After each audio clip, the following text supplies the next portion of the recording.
এই আন্দোলনটা আজকে 12 বছর কেন ডেভেলপ হয় নাই, মানে বড় কোনো আন্দোলন কেন হয় নাই? তার জন্য ধরেন হয়তো 35-এর যারা নেতৃত্ব ছিল তাদের মধ্যে বিভাজন ছিল, বা তারা জোর সকল স্টুডেন্টদেরকে মানে একসাথ করে কেন একটা এত বড় একটা যুক্তিক আন্দোলন যেখানে সবাই চাচ্ছে, তাহলে রাজপথের উপস্থিতিটা বারবার কম হওয়ার কারণটা কি ছিল?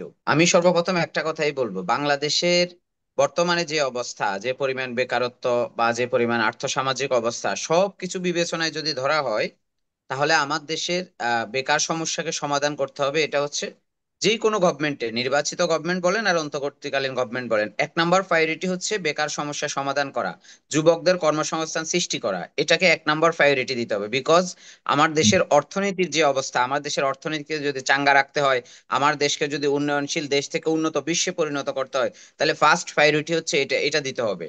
তো দেখেন বাংলাদেশে কত পার্সেন্ট যারা সরকারি চাকরিতে জন্য আবেদন করে, তারা তো অনেক সংখ্যা, কিন্তু সরকারি চাকরি প্রকৃত পক্ষে বাংলাদেশের কত পার্সেন্ট লোক করে?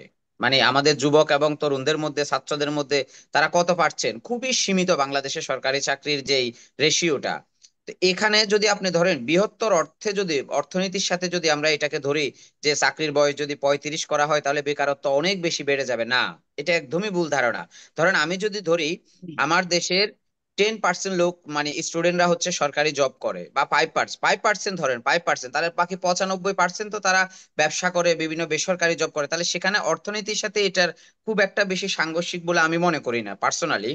আর একটা বিষয় দেখেন, আমার স্টুডেন্টরা যখন পড়াশোনা করে, তারা অনেক সময় অনেক কষ্ট করে মধ্যবিত্ত ফ্যামিলি থেকে আসে, বিশেষ করে জাতীয় বিশ্ববিদ্যালয় থেকে শুরু করে পাবলিক বিশ্ববিদ্যালয়গুলোতে, যে মানে দীর্ঘদিন ধরে হচ্ছে সেশন জট ছিল, সেখানে আপনার 25 বছর 26 বছর লেগে যেত। তো সেটা এখন অনেক অংশে কমিয়ে এসেছে, তারপরেও আমি বলবো ধরেন 24-25 বছর হচ্ছে একাডেমিক শিক্ষা শেষ করতে সময় লেগে যায়। তো ধরেন আমি যদি ধরি এভারেজ, যদি ধরি 25 বছর, তাহলে আমার কাছে সময় থাকে 5 বছর। তো এই 5 বছরের মধ্যে তারা অনেকে নিজেকে গুছিয়ে উঠতে পারে না, হয়তো পড়াশোনা শেষ করে এই চাকরির জন্য পড়ার সেই সুযোগটাও পাচ্ছে না। সে হয়তো একটা আপাতত একটা কিছু করতেছে, কিন্তু তার স্বপ্ন হচ্ছে, গোল হচ্ছে অনেক বড় কিছু করা, পিএইচডি তে ঢোকা। তো এই জিনিসগুলো বিবেচনায় আমি মনে করি যে 25 বছরের সার্টিফিকেট অন্তত 10 বছর সময় দেওয়া, এটা আমি যৌক্তিক মনে করি। আর যেহেতু আমরা বলেছি যে বৈষম্য আর বিরুদ্ধে আমরা আন্দোলন করি, তো আমি মনে করি যে এটা একটা বৈষম্য তাদের, যারা এই 5 বছর তাদের সার্টিফিকেটকে মূল্যায়ন করা হয়। আরেকটা বিষয় আমি যদি বলি, ধরেন অনেকের স্বপ্ন আছে যে আমি হায়ার গ্রাজুয়েশন শেষ করে আমি এমফিল করব, এমফিল করে আমি আমার কর্মজীবনে যাব, বা আমি পিএইচডি করে যাব। তাহলে অসুবিধাটা কোথায়? কেউ যদি এমফিল করে যেতে চায় তাহলে তো অসুবিধা নেই, সে যদি পরীক্ষা ফেস করে, যদি সে মনে করেন এই পরীক্ষাতে উত্তীর্ণ হয়ে যদি টিকে, তাহলে তো এখানে সরকারের কোনো মাথা ব্যথা, বরং আরো ভালো। সরকার যেখানে গ্রাজুয়েশন করে একটা জব হোল্ডার পাবে, সেখানে যদি এমফিল পিএইচডি শেষ করে একটা জব হোল্ডার পায়, এটা আমাদের জন্য ভালো, আমাদের প্রশাসনে মেধাবীদের অনেক জায়গা হবে। কারণ আমরা অনেক জায়গায় দেখি, আমাদের যখন পড়াশোনা শেষ করে মানে অনার্স মাস্টার শেষ করে যদি কেউ পিএইচডি তে ঢুকে বা সরকারি চাকরিতে ঢুকে, সেখান থেকে সে এমফিল এবং পিএইচডি করে সরকারি অর্থে, তার পেশা মানে চাকরি জীবনে পেশাদারিত্বের জন্য, অথবা আপনার এই কর্মজীবনে আরো ইয়ে করার জন্য। তো এই জিনিসগুলো যদি সে যদি এমপিল যদি শেষ করে অন্তত এমপিলটা, তাহলেও ধরেন আপনার 27 বছর লেগে যাবে, তাহলে তার অ্যাপ্লাই করার জন্য 3 বছর এনাফ টাইম না? তো এই জায়গাগুলো, আর দেখেন বিশ্বের মানে বিশ্বের যদি ধরেন আপনি, আমি যদি টু থার্ড বলি সেটা ভুল হবে না, অর্থাৎ 3 ভাগের 2 ভাগ দেশই হচ্ছে আপনার সারা বিশ্বের, তৃতীয় বিশ্ব বলেন আর উন্নয়নশীল বিশ্ব বলেন, উন্নত বিশ্ব বলেন, তাদের সরকারি চাকরির বয়স 35 থেকে 40, একদম মানে 35 থেকে 40 বছর। তো সেখানে বাংলাদেশ এবং পাকিস্তানে শুধু 30 বছর। আর সবচেয়ে বড় কথা হচ্ছে, স্বাধীনতার আগে এবং পরে আপনি বাংলাদেশের সরকারি চাকরির বৃদ্ধির যে একটা রেশিও, সেটা যদি আপনি দেখেন, ব্রিটিশ আমলে ছিল 23 বছর, সেটাকে পাকিস্তান সরকার 1947 সালে এসে 25 বছর করছে সরকারি চাকরিতে। তখন মানুষের গড় আয়ু আরো একটু আর্থসামাজিক অবস্থা ডেভেলপ হয়েছে। তো সেখানে বাংলাদেশ সরকার 1971 সালে সেটাকে 27 বছর করেছে। 1991 সালে আবার বাংলাদেশ সরকার দ্বিতীয় ধাপে, মানে বাংলাদেশ সরকার দুইবার সরকারি চাকরিতে বয়স বেড়েছে। দ্বিতীয় ধাপে যখন এই আমি কমিশনটা পুরোটা দেখেছি, যখন দ্বিতীয় ধাপ 1991 সালে বয়স বৃদ্ধি করা হয়, তখন 30 বছর করা হয়েছে, মানুষের গড় আয়ু বৃদ্ধি পেয়েছে, এটাকে ফার্স্ট প্রায়োরিটি রেখে সেখানে 53 বছর হয়েছে গড় আয়ু।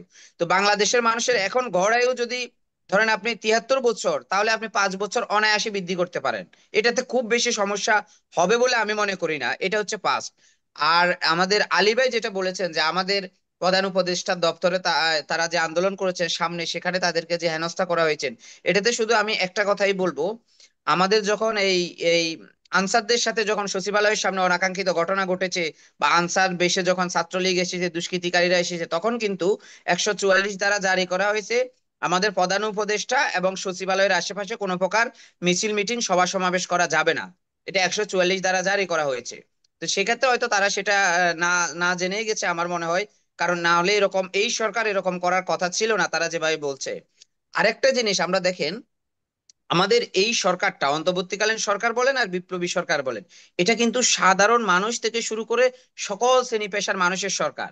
কিন্তু আমাদের কিছু কিছু স্টুডেন্টরা বলে যে এটা স্টুডেন্টদের সরকার, ছাত্রদের প্রতিনিধিত্ব করে, যেটা এখানে আমার এই কাউসার ভাই বলেছেন। তো এটা আমরা ভুল। বাংলাদেশ সরকার সবার, সকল শ্রেণী পেশার মানুষ, তারা শুধুমাত্র স্টুডেন্টদের প্রতিনিধিত্ব করে না। হ্যাঁ, আন্দোলন সংগ্রাম আমরা করেছি, কিন্তু এই সরকার সবার।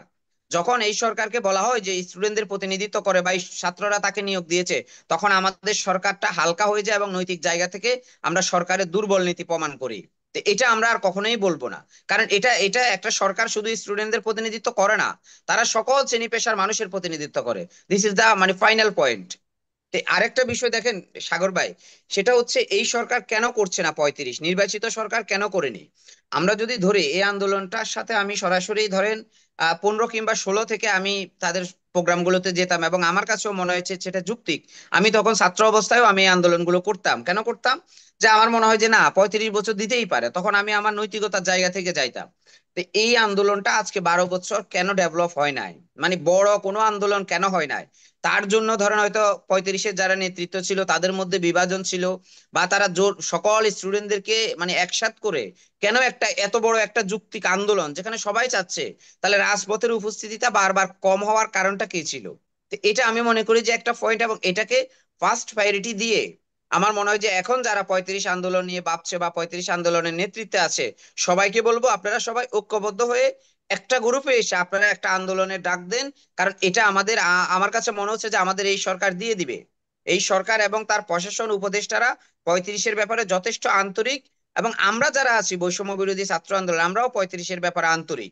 কারণ এটা দিলে তো সরকারকে চাকরি দিতে হচ্ছে না, এটা দিলে হচ্ছে আপনার বৈষম্যহীন একটা বাংলাদেশ প্রতিষ্ঠার জন্য এখন যে আজীবন আন্দোলনটা এটা একটা হচ্ছে রোল মডেল হয়ে থাকবে। এখন যে আন্দোলনটা হচ্ছে এই আন্দোলনের মধ্যে আসলে অনেকেই মনে করে যে এরকম কঠোর আন্দোলন করার কোনো প্রয়োজন ছিল কিনা, এর পেছনে অন্য কোনো রাজনৈতিক সম্পৃক্ত রাজনৈতিক কোনো উদ্দেশ্য রয়েছে কিনা, আপনার কাছে কি মনে হয় যে আন্দোলনটা প্রধান উপদেষ্টার বাসা থেকে যেতে চেয়েছিল, সেখানে দুই পক্ষে পুলিশের সাথে তাদের সংঘর্ষ হয়েছে, বাধা দেওয়া হয়েছে, এরকম কঠোর পরিস্থিতি যাওয়ার মতো কি প্রয়োজন এবং মুহূর্তটা এটা বেছে নেওয়াটা কি মনে করেন আপনি? না, আমি মনে করি যে এই সরকার যেহেতু নতুন এসেছে বা আন্দোলন সংগ্রাম করে আমাদের স্টুডেন্টরা এসেছে, এই মুহূর্তে ডাইরেক্ট প্রধান উপদেষ্টার বাসার সামনে চলে যাবে, এটা একটু তাদের কর্মসূচিটা একটু চেঞ্জ করা উচিত ছিল। আর আমি আমার বক্তব্য কিন্তু উল্লেখ করেছি যে সচিবালয় যখন আনসার বিদ্রোহ হয়েছে, সচিবালয় এবং প্রধান উপদেষ্টার বাসভবন যমুনা তার আশেপাশে 144 দ্বারা জারি করা হয়েছে। তো কোনো প্রকার মিছিল মিটিং করা যাবে না, এটা রাষ্ট্রের নিরাপত্তার স্বার্থে এবং দুষ্কৃতিকারীদের দুষ্কৃতি থেকে এই দেশকে রক্ষা করার জন্য। তো তারা হয়তো সেটাকে সরাসরি সেখানে না গিয়ে প্রেস ক্লাব দিতে পারতো, বিশ্ববিদ্যালয়ের রাজু ভাস্কর্যের সামনে দিতে পারতো, মানে স্টুডেন্ট বান্ধব যে জায়গাগুলো, নীলক্ষেত মোড়ে আমরা এর আগে অনেক আন্দোলন করেছি, নীলক্ষেতে হতে পারতো। মানে একেবারে প্রধান উপদেষ্টার ওখানে চলে গিয়ে আমার মনে হয় যে আহ এটা তাদের কর্মসূচিটা একটু পরিবর্তন করার দরকার ছিল আমার কাছে মনে হচ্ছে। না যাক, কিন্তু তারা তো ভাই বলেছে তাদের আসলে উদ্দেশ্য অন্যরকম ছিল না। তারা তারা স্পষ্ট করেছে যে তারা আহ শুধুমাত্র গিয়েছে, হ্যাঁ শুধুমাত্র গিয়েছে তাদের দাবি দেওয়া নিয়ে, এবং তাদের একটা আগের পরিকল্পনা ছিল কোনোভাবে যেন সাংঘর্ষিক ভূমিকায় তাদের কেউ অবতীর্ণ না হয়। সেই জায়গাতে মানে আপনি বলতে চাচ্ছেন যে শুধুমাত্র ওই প্রধান উপদেষ্টার বাসার দিকে যাওয়ার কর্মসূচিটা বাদে যে কোনো কর্মসূচি করতে পারলে তা ভালো হবে। ব্যাপারটা কি এরকম? না না, আমি বলছি যে এই দুটো জায়গা তো আমরা 144 এর আওতায় নিয়ে আসছি, তাহলে এই জায়গাটা যাওয়াটা ঠিক হয় নাই, আমি এটাই বললাম। সচিবালয়ের আশেপাশে এবং প্রধান ও উপদেষ্টার আপনার ও বাসভবনের সামনে এখনো এটা যখন করে জারি আছে এখন? হ্যাঁ, আচ্ছা এখনো পর্যন্ত আছে তো সেটা।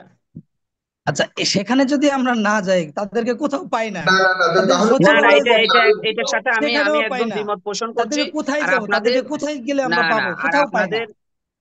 আপনাদের না, আন্দোলন তো অনেক উপদেষ্টাও করেছি ধরেন। বিভিন্ন জায়গায়। একটু বলি জনাব এম এ আলী, আপনি তো একটু আগে বলেছেন আপনার কথা সবই ঠিক আছে বলেছেন, একটু সবই ঠিক আছে বলেছেন যে আপনাকে যেভাবে এই সরকার এইভাবে আপনার সাথে আচরণ করবে এটা কখনো ভাবেননি। আগের সরকারকে ভাগিয়েছেন, এখন এই সরকারের এনেছেন যে আপনাদের সাথে ভালো ব্যবহার করবে, কিন্তু আপনি একবার উচ্চারণ করেন যে সেখানে 144 জারি ছিল। এটা আমি কিছুদিন আগে জারি হয়েছিল এটা আমি জানি, কিন্তু এটা যে এখনো রয়ে গেছে এটা আমার জানা ছিল না। কিন্তু আপনি 144 কে ভেঙে ওইখানে আহ প্রধান উপদেষ্টার বাসভবনে ঢুকতে যাওয়ার এই এই দাবি নিয়ে এটা কতটুকু যৌক্তিক এবং কতটুকু ঠিক হচ্ছে এটা জানি না, এটা জনগণ ইয়ে করবে। তবে আপনাদের দাবির পক্ষে কারোই কোনো দ্বিমত নাই, অন্তত পক্ষে এখানে যারা আছে এখন পর্যন্ত সবাই আপনার না দাবির না পক্ষে আছে। আমি, জি জি হুম, বলুন। খবর জারি সরাসরি ওয়ান ফর্টি আমাদের ফোর তো আশপাশে ভাঙার ছিল, এবার যে কিন্তু আমরা সেটার আমি কাছে বলি, যাওয়ার আমি আগেই তো আমাদেরকে নিয়ন্ত্রণ করতে পারতো তারা, এবং সে আমাদের না দাবির না পক্ষে না না বসে না তারা না, এখানে আপনি কথা এই বলতে নতুন পারতো। সরকার এসছে, নতুন সরকার আসছে মাত্র 2 মাস হলো। এর আগে কি এই সরকারের এই সরকার থাকা অবস্থায় আপনার কোনো ধরনের কি আন্দোলন করেছেন? না না, এই সরকার যখন আসলো আমরা কিন্তু অনেকগুলো কর্মসূচি দিয়েছিলাম, আপনারা দেখেছেন, দিয়েছেন। সম্রাট ভাই জানেন। আমরা অনেকগুলো কর্মসূচি দিয়েছিলাম, কিন্তু যখন বন্যা শুরু হয়ে গেল আমাদের দক্ষিণাঞ্চলে, আমরা কি করলাম, আমাদের এই সংগঠনের পক্ষ থেকে কিন্তু আমরা নিজেরা এবং আমাদের অনেক ভাই বোন ছাত্রছাত্রী তাদের কাছ থেকে আমরা টাকা নিয়ে আমরা কিন্তু সেখানে সহযোগিতার হাত বাড়িয়ে দিয়েছিলাম, আপনারা দেখেছেন। তারপর সাগর আমরা অনেকে, আমাদের মধ্যে অনেকে ছিল যে আসলে এই সরকার মাত্র 1 মাস হয় নাই অথবা হয়েছে, এত অল্প সময়ের মধ্যে আমরা এমন কিছু করতে চাই না যে সরকার বিব্রতকর একটা অবস্থায় পড়ে, তারপরে আবার বন্যা, যার কারণে কিন্তু আমরা এই সকল পরিস্থিতি বিবেচনায় আমরা কিন্তু হুম। প্রোগ্রামটা অনেকটা পিছিয়ে নিয়েছি, এবং আস্তে আস্তে যখন 2 মাস প্রায় অতিবাহিত হলো, আমরা কিন্তু প্রোগ্রাম শুরু করলাম, এই আর কি। সাগর আচ্ছা। ভাই, আমি আমি একটু জাস্ট ক্লিয়ার করি মানে শ্রোতাদের এবং জনগণের বুঝতে সুবিধা হবে তাহলে। আমি আমার বক্তব্য কিন্তু বলেছি যে 35 আন্দোলনের মধ্যেই অনেকগুলো ভাগ আছে। তো তারা সবগুলো ভাগ দাবিটা যদি যুক্তিক হয় তাহলে তাদের সবগুলো ভাগের নেতৃত্বরা বসে একসাথে কেন হয় না? 35 আন্দোলনের পাস্ট কথা হচ্ছে আন্দোলনটা সফল না হওয়ার জন্য তাদের বিভাজনটা, তাদের মধ্যে চাই। অনেকগুলো গ্রুপ আছে, অনেকগুলো বিভাজন আছে। তারা একসাথ হয়ে যদি একটা ঐক্যবদ্ধভাবে আন্দোলন ডাক দেয়, আমার কাছে মনে হচ্ছে যে শাহবাগ কেন্দ্রিক হোক, নীলক্ষেত কেন্দ্রিক হোক, যেখানে হোক আন্দোলনটা অনেকাংশে সফল হবে। আর তাদের নেতৃত্বটা তারা যে কোনো ভাবে সবাই ঐক্যবদ্ধভাবে একটা সেন্ট্রাল একটা নেতৃত্ব তৈরি করুক, সর্বজন স্বীকৃত গ্রহণযোগ্য। তা না হলে আন্দোলনটা এত লেন্দি হওয়ার কথা ছিল না। কোনো ছাত্র আন্দোলন এত আমি, লেন্দি হয় নাই, আমরা জি জি অনেকগুলো আন্দোলন সম্রাট করেছি। ভাই,